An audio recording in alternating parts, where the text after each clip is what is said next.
आज आप कलेक्ट्रेट किस विषय को लेकर आए हुए थे?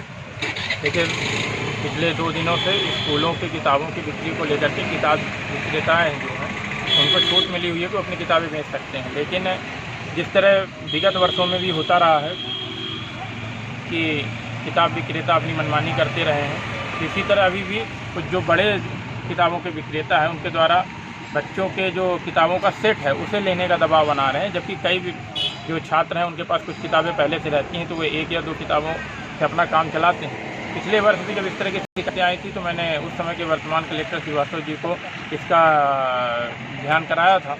उसके बाद उन्होंने 48 घंटे के अंदर ही आदेश जारी करके धारा 144 लगा के छापेमारी की कार्रवाई की थी। मैं चाहता हूं कि इस वर्ष भी इसी तरह का कुछ प्रयास और कार्रवाई शासन के द्वारा हो। साथ ही उन किताब विक्रेताओं के ऊपर निर्देश जारी हो, लगाम लगे कि वो किसी भी तरह से अभिभावकों को परेशान न करें, गैर जरूरी चीज़ों के विक्रय करने का दबाव न बनाएं।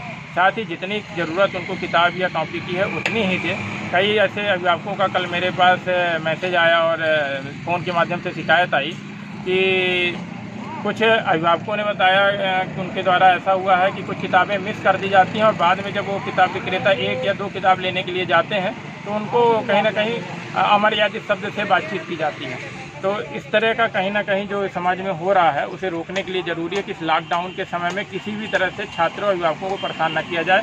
स्कूल संचालकों को भी निर्देश जारी हों कि आगामी 3 महीने तक किसी भी तरीके से किताबों के लिए दबाव न बनाए और ना ही आगामी 6 से 7 महीने तक किसी भी तरह के ड्रेस का बदलाव हो, ना ही ड्रेस के लिए कहा जाए और नए सत्र में किसी भी तरह का ड्रेस बदलाव न हो।